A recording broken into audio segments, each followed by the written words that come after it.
Hello दोस्तों, fear alarm में आप सभी का स्वागत है एक नई कहानी के साथ। आज की कहानी आम के उस बगीचे के बारे में है जिसको सुनकर शायद आप अपने बचपन में जल्दी सो जाया करते थे।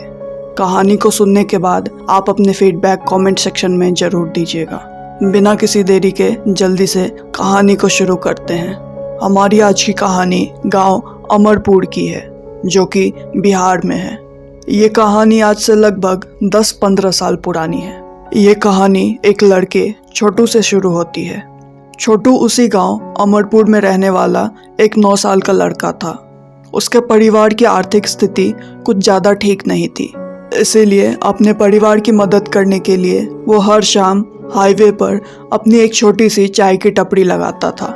चाय के साथ साथ वो बीड़ी तंबाकू जैसे चीज़ों को भी बेचता था, जिससे वो थोड़े बहुत पैसे हर रोज कमा लेता था। ये काम वो रात के 12-12:30 बजे तक करता था और फिर अपने घर वापस लौट जाता था।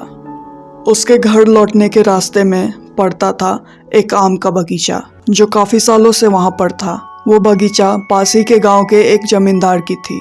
छोटू जब भी उस बगीचे के पास से गुजरता तो उसको हमेशा एक बात बहुत चुभती थी। दरअसल छोटू के पिता उसी बगीचे में माली थे और सालों से वहाँ काम करते थे, जिससे उनकी रोजी रोटी चलती थी।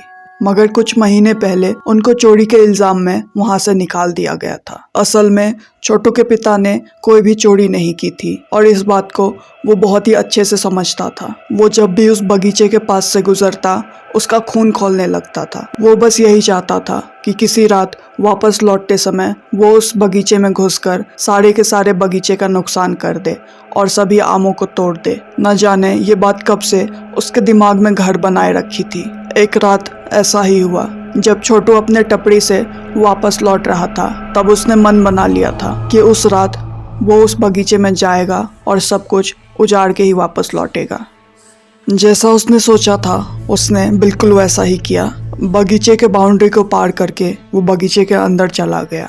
उसने दीवार के कोने पे अपना सारा सामान रखा और फिर वो पेड़ पर चढ़ गया। पेड़ पर चढ़ने के बाद वो जितनी हो सके उतने आम को तोड़ने लग गया। कुछ 10-15 मिनट में उसने काफी सारा आम तोड़ डाला। उसके बाद वो उस पेड़ से उतर गया और तुरंत ही दूसरे पेड़ पर भी चढ़ गया। वो जानता था कि रात को गार्ड सो जाता है और कोई भी माली बगीचे में नहीं रहता है। उसे उस बगीचे की सारी जानकारी थी। लगातार आम तोड़ने के बाद छोटू काफी ज्यादा थक गया। उसने सोचा वो पेड़ पर ही बैठ के थोड़ा देर आराम कर लेगा, मगर उसे कहाँ मालूम थी कि उसकी आंख भी लग जाएगी। कुछ 10 मिनट के बाद उसकी आंखें किसी के चलने की आहट से खुल गई। जब उसने नीचे झांक कर देखा तो उसने देखा किसी की 2 बड़ी बड़ी आंखें उसके तरफ घूर रही है। वो जो कोई भी था उसकी आंखें बहुत चमक रही थी। उसको देखने के बाद वो काफी ज्यादा घबरा गया और जल्दीबाजी में वहीं पेड़ से नीचे गिर गया। पेड़ से नीचे गिरने के बाद उसको चोट आई और उसके बाद वो वहीं पर बेहोश हो गया। फिर जब कुछ ही देर में किसी ने बहुत जोरों से उसके हाथ को खरोचा तो दर्द के मारे वो होश में आया और जो उसने अपने सामने देखा वो देख के उसकी चीख निकल गई। अपनी जान बचाते हुए वो वहाँ से हल्ला करते हुए भागने लगा। भागते हुए वो बगीचे के दरवाजे के पास पहुँच गया जहाँ गार्ड बैठता था। उसकी आवाज़ सुन के गार्ड उठ के जल्दी से वहाँ आ गया। गार्ड पूछने लगा कि इतनी रात गए वो बगीचे में क्या कर रहा है, जिसके बाद छोटू ने जवाब दिया कि वो तो समय बचाने के लिए बगीचे के अंदर से जा रहा था, मगर उसने बताया कि अंदर कोई है। गार्ड ने छोटू को वहीं रुकने के लिए कहा। उसने कहा कि वो जाकर देखता है कि वहाँ कौन है। हर रोज छोटू 1 बजे तक घर आ ही जाता था, मगर उस दिन रात के 3 बज चुके थे और वो घर वापस नहीं लौटा था। उसके माँ बाप बहुत ज्यादा परेशान हो गए और उसने अपने आस पड़ोस के लोगों को जगाया और उसको ढूंढने के लिए वो लोग घर से बाहर निकल गए। उसका घर हाईवे से कुछ ज्यादा दूर भी नहीं था। उधर पूरे गांव में उसके माँ बाप और गांव वाले उसको ढूंढ रहे थे और दूसरी तरफ वो गेट के सामने खड़ा होकर गार्ड का इंतजार कर रहा था। जब गार्ड अंदर गया तो कुछ देर तक काफी सन्नाटा रहा, मगर अचानक से गार्ड की चीखे की आवाज सुनाई देने लगी। वो बहुत जोर जोर से चीख रहा था। उसकी चीख की आवाज सुनकर छोटू बहुत ज्यादा घबरा गया। वो महज 9 ही साल का था। उसके लिए ये सब देखना बहुत मुश्किल था। वो बिना देरी किए वहां से तुरंत बाहर निकल गया और भागकर अपने घर की ओर जाने लगा। उसको रास्ते में ही उसके माँ बाप मिल गए। वो भागकर अपनी माँ से जाकर लिपट गया और जोरों से रोने लग गया। उसके माँ बाप ने पूछा कि उसे क्या हुआ है, जिस पर वो कुछ भी नहीं बोला। वो बस रोता रहा और कहने लगा कि उसको घर जाना है। उसके हाथ में उसका सामान ना देख करके उसके माँ बाप को लगा कि शायद हाईवे पर उसके साथ किसी ने बदमाशी की होगी। उस वक्त उसके माँ बाप ने उससे कुछ भी नहीं पूछा और तुरंत उसको घर लेकर चले गए। छोटू का सारा सामान वहीं बगीचे में रह गया था। अब अगले दिन वो काफी ज्यादा परेशान था कि वो काम कैसे करेगा और पैसे कैसे कमाएगा। उसने अपनी आप बीती अपने दोस्त को बताई। उसके बातों को सुनकर उसके दोस्त को उस पर भरोसा नहीं हुआ। उसके दोस्त ने कहा, जरूर कोई आदमी होगा तो फालतू का घबरा रहा है। वो बार बार छोटू का मजाक उड़ा रहा था। छोटू के बार बार कहने के बाद उसका दोस्त उसके साथ जाने के लिए तैयार हो गया। इस बार वो दोनों दोपहर के समय में गए थे।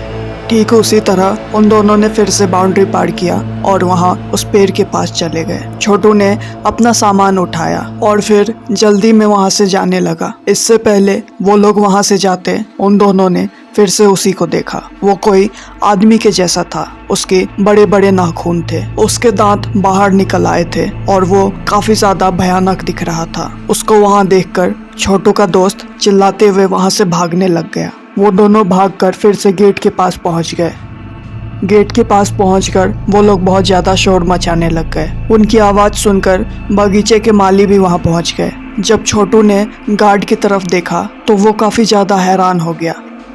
एक रात पहले ही उसने गार्ड की चीखें सुनी थी। गार्ड को वहां देखकर छोटू हक्का बक्का रह गया। पिछली ही रात उसने गार्ड के चीखने की आवाजें सुनी थी। उसको मालूम था, उसको लगा था शायद गार्ड अब नहीं बचा होगा, मगर ये क्या, उसके शरीर पर एक चोट के भी निशान नहीं थे। जब छोटू और उसके दोस्त ने बताया कि अंदर कोई था, जिस पर गार्ड कहने लगा, हाँ तो जो भी था उसको आराम करने के लिए दो, तुम लोग बार बार यहाँ क्यों चले आते हो, चलो तुम लोग सब यहाँ से निकलो और यहाँ दोबारा कभी दिखना मत। छोटू को अपना सामान मिल चुका था तो दोबारा वहाँ जाने की अब उसको जरूरत ही क्या थी। इसीलिए छोटू वहाँ से तुरंत भाग गया। मगर घर वापस जाने के बाद भी वो इस बात से परेशान था कि आखिर गार्ड इतना सही सलामत उसके सामने कैसे खड़ा था।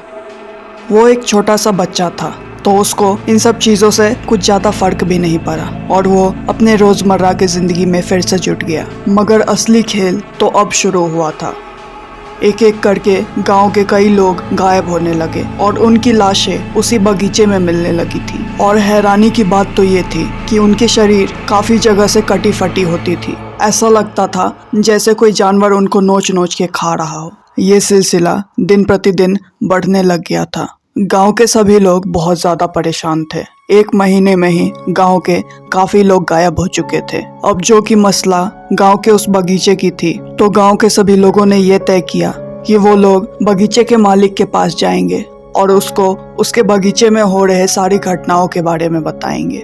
गांव वालों की माने तो उन लोगों को लगता था कि ये किसी भूत या पिशाच का किया हुआ है, क्योंकि उनको ऐसा लगता था कि वो पिशाच बहुत ही ज्यादा गुस्साया हुआ है और उसको लोगों का मांस खाना बहुत पसंद है। गांव के कुछ लोग मिलकर बगीचे के मालिक के पास पहुंच गए और उनको सारी बातें बताई। गांव वालों की बात सुनने के बाद बगीचे के मालिक ने ये तय किया कि वो जाकर देखेगा कि आखिर उसके बगीचे में हो क्या रहा है। वो अगले ही दिन बहुत ही पहुंचे हुए तांत्रिक के साथ उस बगीचे पर पहुंच गया। जब वो लोग बगीचे के दरवाजे के पास पहुंचे तभी तांत्रिक ने अंदर जाने से पहले ये कह दिया कि यहाँ कुछ बहुत ही गड़बड़ है। उस तांत्रिक ने बताया किसी बहुत ही शक्तिशाली पिशाच का यहाँ पर वास है। फिर वो लोग अंदर चले गए। जब वो लोग अंदर बगीचे में पहुंचे तब उस पिशाच को उन्होंने एक बिल्ली को मारकर खाते हुए देखा। तांत्रिक ने तुरंत ही अपनी थैली में से कुछ भभूत निकाले और उस पिशाच पर फेंक दिया। वो पिशाच वहां से भागकर पेड़ के ऊपर चढ़ गया। जिस तेजी में वो उस पेड़ पर चढ़ा वो किसी इंसान का काम तो नहीं हो सकता था। वहां पर कई गांव के लोग भी इकट्ठे हो चुके थे। जैसे ही वो पिशाच पेड़ पर चढ़ा तो तुरंत तांत्रिक ने पेड़ के चारों ओर जल छिड़क दिया और उस पिशाच से कहने लगा, जल्दी से नीचे आ वरना यहीं पर जलाकर तुझे राख कर दूंगा। फिर काफी मशक्कत के बाद वो पिशाच पेड़ से नीचे उतर गया। तांत्रिक ने तुरंत उसे बंधवाया और उससे पूछने लगा कि वो कौन है। तब ये मालूम चला कि ये कोई पिशाच नहीं है, बल्कि उसी बगीचे में काम कर रहे एक माली के अंदर एक चुड़ैल की आत्मा है जो उससे ये सारे काम करवा रही है। दरअसल जिस माली पर उस चुड़ैल ने अपना काबू पाया था वो बहुत ही कमज़ोर और बूढ़ा था, जिसके वजह से उस चुड़ैल को उस पर काबू पाना काफ़ी आसान था। उस चुड़ैल ने छोटू के पापा की तरफ इशारा करते हुए बताया कि वो कोई चोर नहीं है, बल्कि वो कोई पंडित है, जिसके वजह से वो उस बगीचे में रह नहीं पाती। तो इसीलिए वो अक्सर किसी न किसी का सामान इधर उधर कर देती थी, जिसके वजह से वो फंस गया और उसको बाहर निकाल दिया गया। उसके बाहर निकलने के बाद ही उस चुड़ैल ने उस बूढ़े आदमी के शरीर पर अपना कब्जा पाया। जब तांत्रिक ने उस चुड़ैल से पूछा कि वो उस बगीचे में क्या कर रही है और वहाँ कहाँ से आई, तब उस चुड़ैल ने बताया कि वो उसी बगीचे के मालिक मोहन की पत्नी है। दरअसल उन दोनों की एक बेटी थी। मोहन अपनी बेटी को बहुत प्यार करता था, मगर वो अपनी पत्नी को बिल्कुल भी समय नहीं दे पाता था। उसकी पत्नी काफ़ी अजीब और पागल किस्म की औरत थी। उसको ये बर्दाश्त नहीं होता था कि उसका पति उसकी बेटी को इतना प्यार करे। एक दिन गुस्से में आकर जब मोहन घर पर नहीं था तो उस औरत ने अपनी बेटी को ही मार दिया और उसी बगीचे में जाकर उसके लाश को गाड़ दिया। मोहन को किसी माली के द्वारा उस बात की खबर लग गई और फिर उसने गुस्से में आकर अपनी बीवी को भी मार दिया और वहीं उसी बगीचे में गाड़ दिया। गांव वालों ने चुड़ैल की वो बात सुनकर तुरंत पुलिस को बुला लिया और फिर उस जगह की खुदाई की गई। खुदाई में वहाँ एक बच्ची और एक औरत की लाश मिली और साथ ही साथ उस गार्ड की भी, जो उस रात छोटू के चीखने के बाद अंदर गया था। सारी तहकीकात करने के बाद पुलिस मोहन को लेकर जेल चली गई और उस तांत्रिक ने उस चुड़ैल की आत्मा को किसी लाल थैली में बंद कर दिया और इस तरह से उस गांव में हमेशा हमेशा के लिए उस चुड़ैल का आतंक खत्म हुआ। दोस्तों, मुझे उम्मीद है आपको आज की ये कहानी पसंद आई होगी। अगर आप ऐसी ही कहानियाँ और सुनना चाहते हैं तो कमेंट करके ज़रूर बताइए। मेरे पास स्टोरीज बनाने की कई सारी टॉपिक्स हैं, तो जैसा आप कहेंगे बिल्कुल वैसी ही कहानियाँ आपके लिए फियर अलार्म पर आएगी। रखिएगा अपना ख्याल। तब तक के लिए मिलते हैं अगली कहानी में।